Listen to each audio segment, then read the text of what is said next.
You start by telling us your name, current position, and institutional affiliation. Sure, I'm Celeste Condit, and I am a professor in the Department of Communication Studies at the University of Georgia. And can you start us off by talking a little bit about some of your current research related to the rhetoric of science, technology, and medicine? So right now, a project I'm kind of excited about is looking at the World Health Organization's handling of issues surrounding the creation of the so-called superflu, and thinking about different ways in which we could use internet resources to broaden the deliberation of that. That was really decided by a very small group of self-interested people, mostly scientists, and they were from 2 or 3 nations, and the nations most impacted by the kinds of flu they were claiming to be helpful to were largely unrepresented. And so those are kinds of issues, I think, that as science becomes more global and has more global impact, we need to attend to in a global way. And I think the World Health Organization is an organization that could and should take on that mission. So I'm interested in kind of pushing on that a little bit. That sounds like a fascinating project. Can you talk a little bit about how you got drawn into researching the rhetoric of science, technology, and medicine? Sure. So I was trained in kind of public rhetoric, and I did my dissertation in probably the first 10 years of work on reproductive rights, especially about abortion discourse. And one of the things that was showing up at that time is people making choices about abortion based on genetic tests. And I didn't know much about that, and my university had a study in a second discipline fellowship where you could go study another field.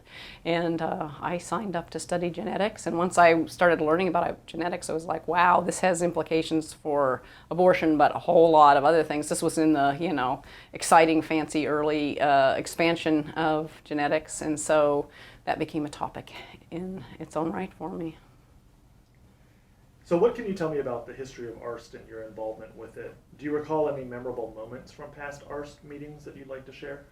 Well, actually, I wasn't involved at the beginning because I came in at a point when I'd already started looking at rhetoric of science kinds of issues, and I didn't really identify as a rhetoric of science person originally, and I probably came in through Poroi because of my Iowa connections, but people said, oh, you ought to go to ARST. So I've been to, 4 or 5, and some of them have been terrific, and some of them have been dismal, and this year's was terrific, and it's a challenging group to sustain and develop, and we're all really fortunate that we've been able to kind of weather the smallness issue. I think that's one of the real challenges. So I don't know if that's helpful, but so we're celebrating the 20-year anniversary of ARST. What stands out to you as the most significant tensions or intellectual sticking points in the 20-year history of the field? Well, when my recollection of this, and of course, since I wasn't at the heart of the original discussions, I can't say with definitive confidence, but my perception on this is there was tension about whether rhetorical methods applied to rhetoric of science were, to be applied under the kind of social constructionist banner. That is it reductive to say science is rhetorical? If you say science is rhetorical, are you explaining away science? And then, the kind of Dilip Gankar, is there anything new to say here? So those are 2 very different critiques. And when you kind of have critiques coming from different angles, I think it's a challenge. But you had some really smart people, dealing with that. And to be perfectly honest, I was put off because they weren't very friendly to feminist perspectives at that time, in my perspective. I think that's changed. But it was, even though there are some women who have been involved, the big arguers at that point, the loud voices, were not hospitable to feminism. And I think they were threatened. I think they thought if feminist perspectives were included, it would delegitimize what they were trying to do. I don't know that for a fact, but that was kind of my impression. So that, that was a different kind of tension from my perspective, but it was one that was a challenge for me to kind of consistently articulate my work with that group. Even though I keep coming back, because I do think that's just a really smart group of people attending to really important issues, and well-intended. I mean, you can be like dense about feminism and not be evilly intended. So. You hinted about this. You hinted at this a little bit already, but can you talk a little bit about some of the biggest challenges facing the rhetoric of science, technology, and medicine as it began to develop, and then maybe some of the biggest challenges that you see from this vantage point 20 years in going forward? Well, I guess one of the things I didn't say is I think one of the challenges innately to it from the beginning and now is that you really have to know a lot about a scientific area in order to do a rhetoric of science study for it.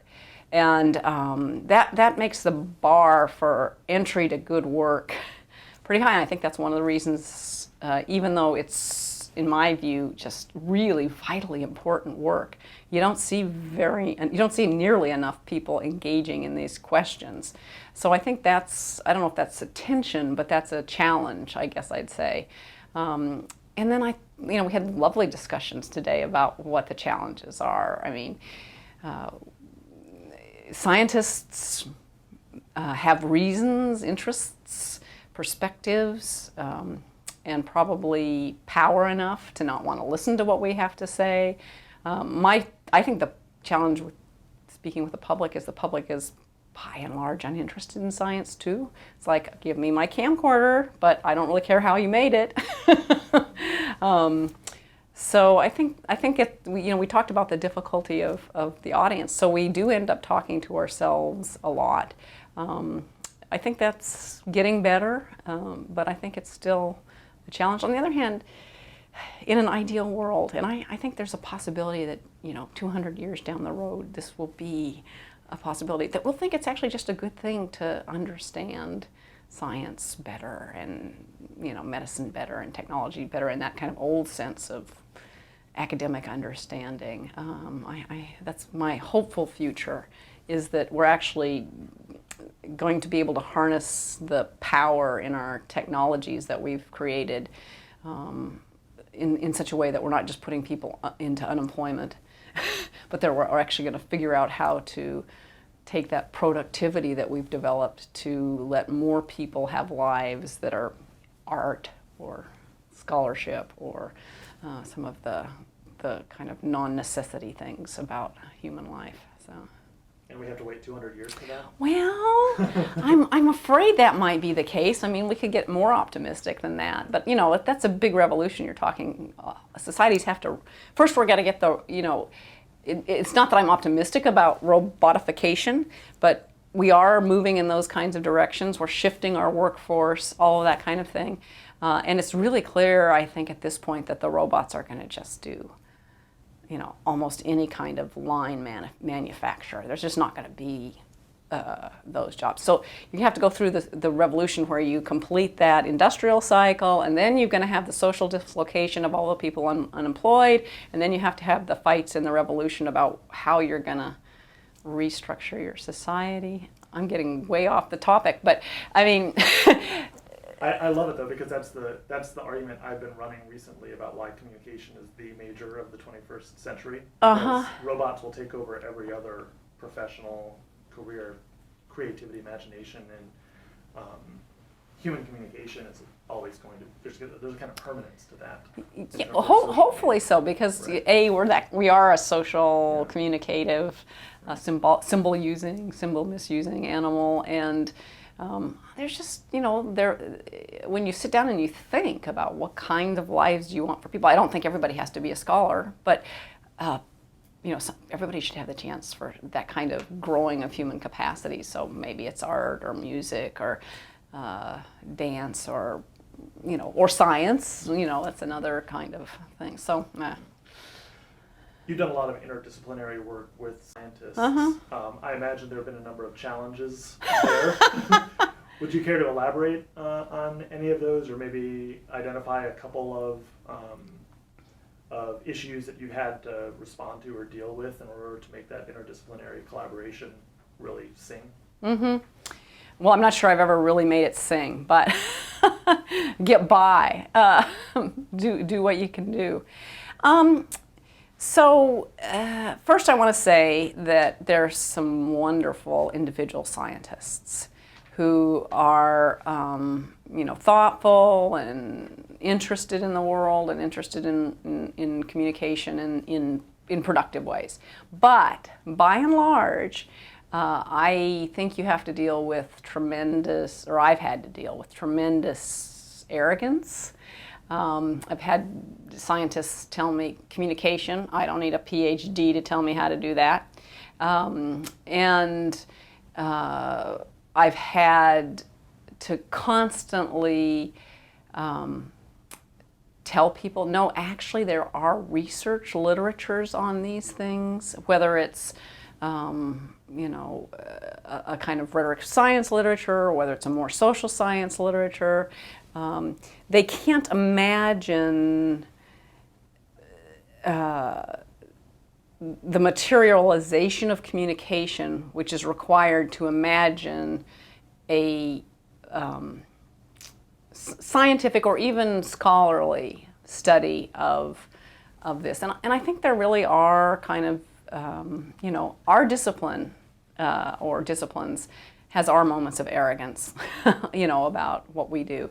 And I think there's just kind of this disciplinary tendency. So, as soon as you say, somebody about an audience or whatever, they say, oh, that psychology stuff, Freud is such a huckster. And it's like, wait a minute, if I associate biology with Lamarck, is that a fair association? But there is a kind of repertoire of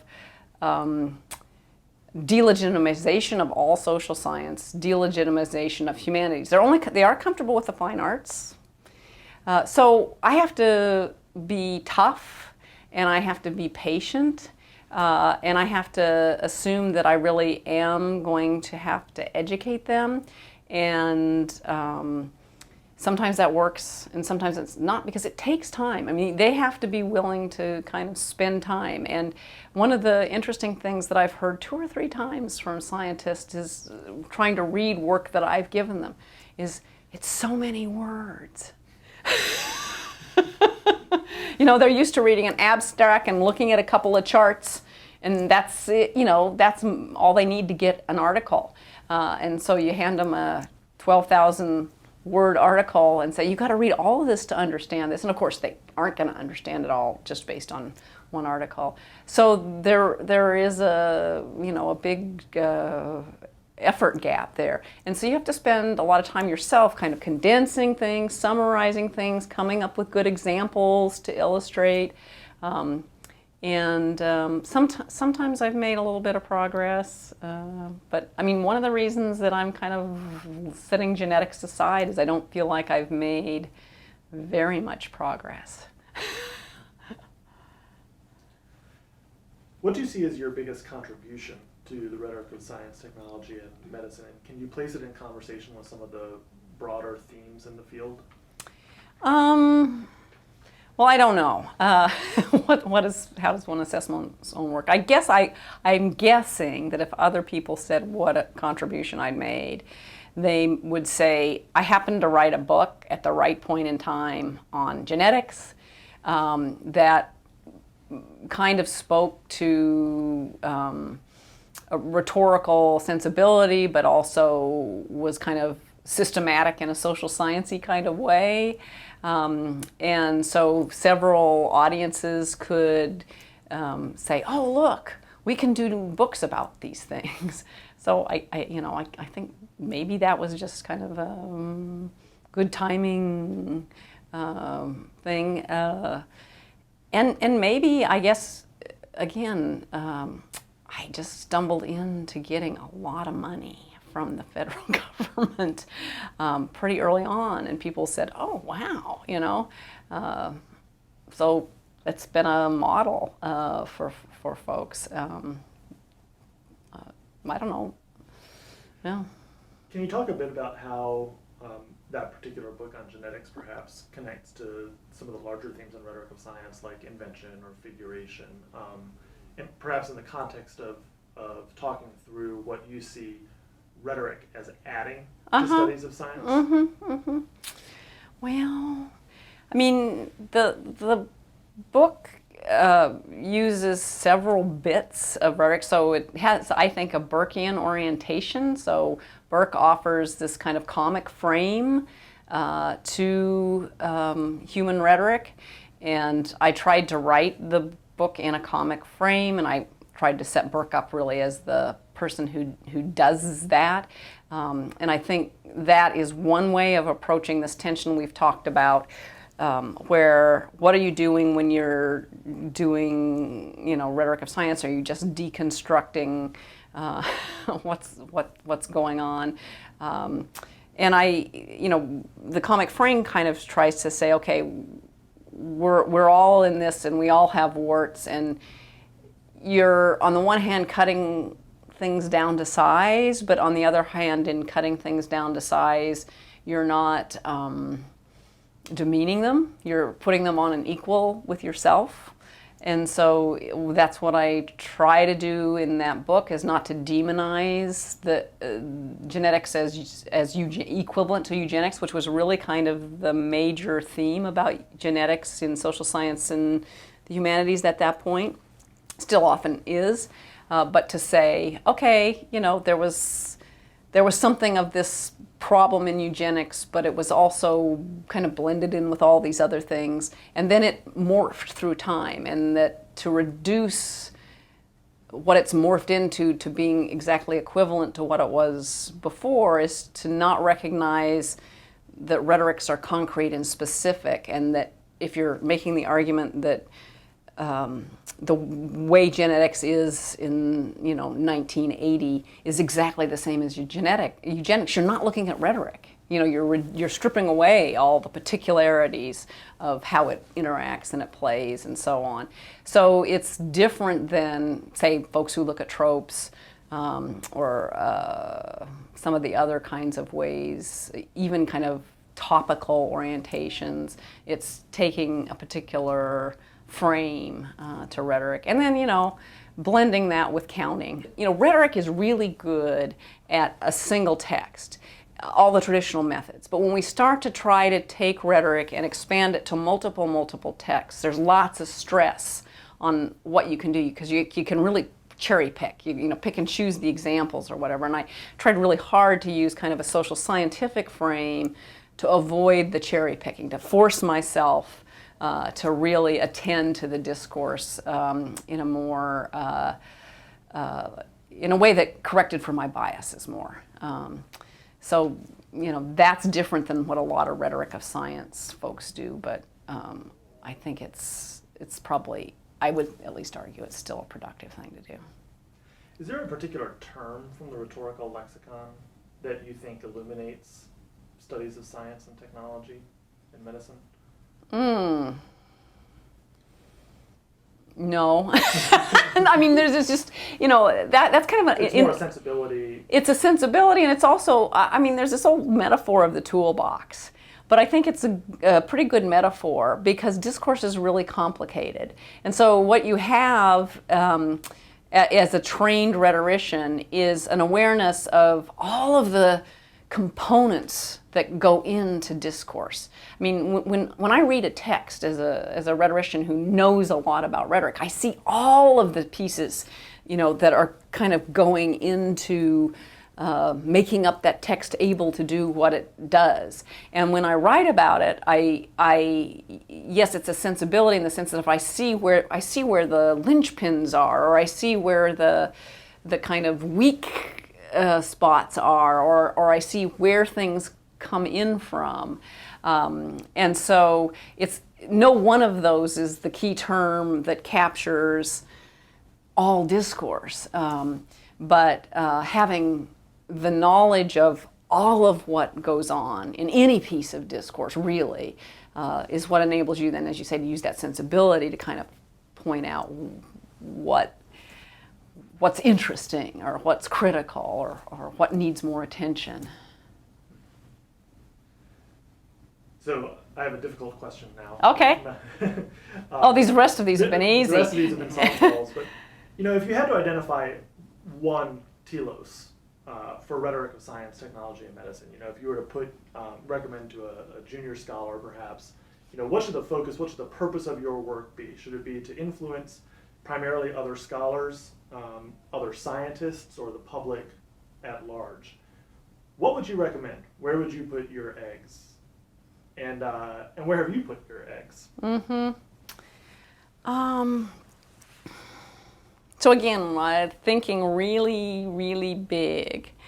My ideal would be that down the road at some point, we would have a vision that didn't separate the public from scholars, so that we have a much larger proportion of the human population who have some area of expertise. And so we're no longer talking about public versus science. We're talking about expertise that's distributed through the population. And on any one issue, some expertises are foregrounded and some expertises are backgrounded.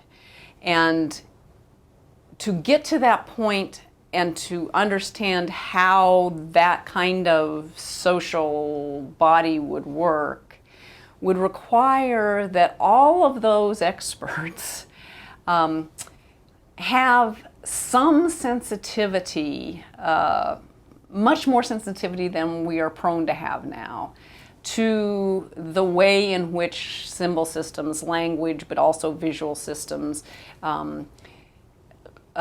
construct their expertise and their perceptions of other people's expertise and their understandings of the kind of social grouping or structure in which they're working together to make decisions. They would understand that part of it. And at that point, rhetoricians would be kind of training the populace, which would be at the same time training experts to be sensitive. And while in that world, we would be teachers of rhetoric, that everyone would have to have at least some kind of self-reflective level of familiarity with. That would be kind of our biggest role. And then we would probably also kind of specialize still and ourselves say, okay, rush over to the place where the linguistic issues were stickiest and needed most disentangling, or this kind of translation process seemed to be like it might be most fruitful. And I think about those kinds of goals and put it that way because it's a wonderful way to waffle your question. But I also think we need to be thinking differently about science and technology, because we do use this metaphor of public versus science, and in so many cases now it's really multiple scientific communities not just collaborating in their sense of interdisciplinary sense, but really fighting over control and turf, and the assumption that there's this mass public who doesn't know anything and assumes the role of inexpert is less and less true. I'd like it to be, even less and less and less true, and I think maybe we are moving that way.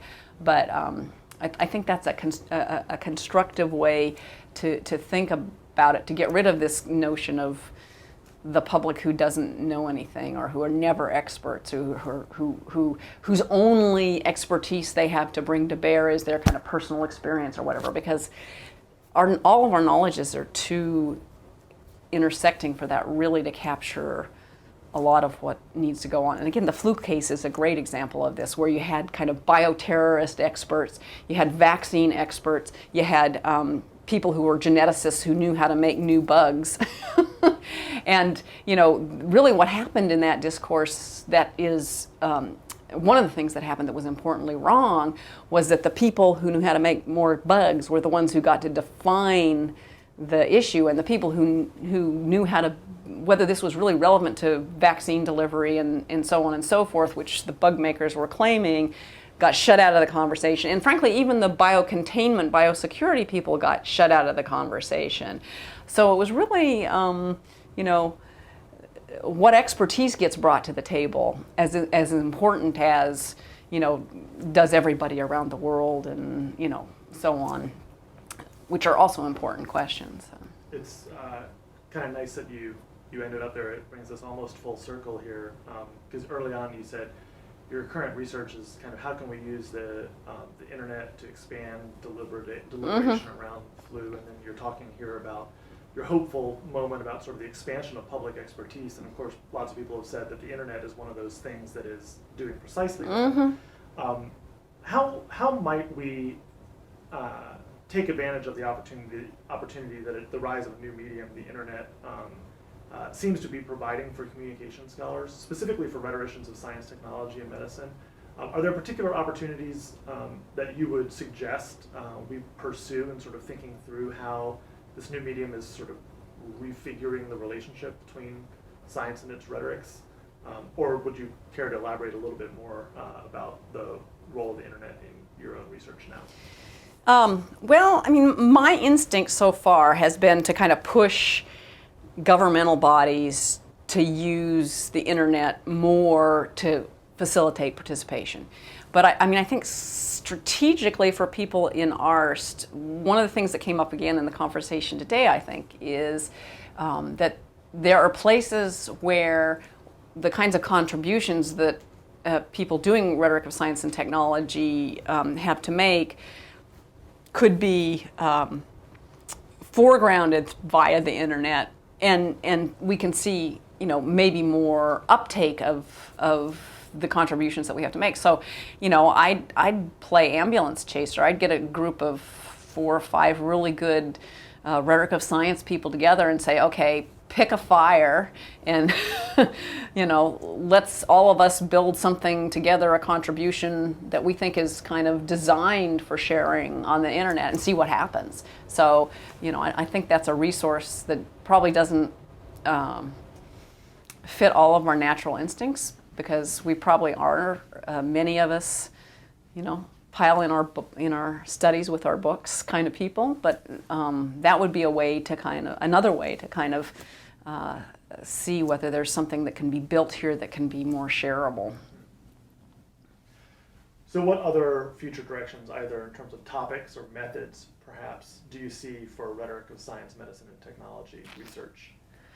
Oh, well, you know, we had a huge list this afternoon, and I mean, I honestly think it's daunting just how many topics there are, and how many different methods are already available, but that, you know, also need to get invented. So we had in the visual communication or visual rhetorics area, we had this discussion about what we know already. So we know that lots of scientific visuals work on a kind of tropological logic, right? But there's a lot we don't know about how visual, scientific or other visual rhetorics work.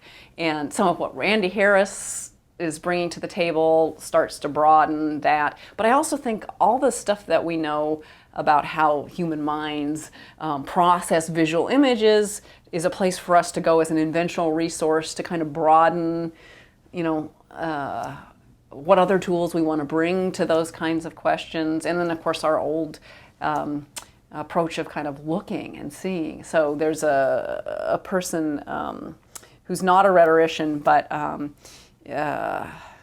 Kavori, who's done a study of YouTube videos, and he just kind of sat down and said, okay, what are the kind of things they're doing in these YouTube videos. I mean, and largely visual, but not exclusively visual. And he came up with a set of genres of the different kind of visual themes that seem to repeat. And YouTube really does seem to kind of spawn these kind of categories of possibility. Now really that's a kind of rhetorical genre study that says, okay, visually this YouTube thing has spawned these genres, now why? And that's not something that he's done. And whatever possibilities don't get spawned, and why is that? So I think there is additional methodological work to be done, in addition to taking all of the methodological resources we already have, which are vast, to bring to bear. And then there's this infinity of questions. I mean, science and technology has already built up this huge backlog of stuff that we haven't engaged, and it's going with new stuff. And so there's just this massive plenitude of work to do. So, I know that's not a direction, but it's really hard. I mean, I think you can say some things are more important than others to study. I mean, I agree that synthetic biology is kind of one that's really of concern. And I also think bioengineering is of more concern, because people today said, well, they're not really going to build space mirrors, but we've already had guys dumping the, stuff in the ocean. So I do think that bears some kind of, on the urgency front, some stuff. And then obviously there's still lots and lots of stuff in medicine. So plenty of work to go around. Our final question is, what sage advice would you give to a budding rhetorician of science who's thinking about maybe, dipping a rhetorician who's thinking about dipping their toes into the rhetorical science subfield, or someone who's committed to the idea of rhetorical science, technology, and medicine, but perhaps needs a little bit of guidance? Okay. So one, make sure you know some area of science quite well. Two, read everything Leah Ceccarelli has ever written. Three, be bold about asking people to read your work and comment on it.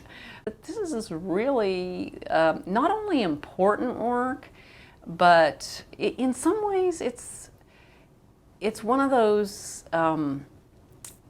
special challenges that is worthy of doing, because we take one of the highest accomplishments of humanity, which I really think science is. It's not the only accomplishment of humanity, but it's one of the highest. And then we raise the stakes by saying, okay, now what are the rhetorical elements going on in that? So if you want real fodder for your brain, you're in the right place.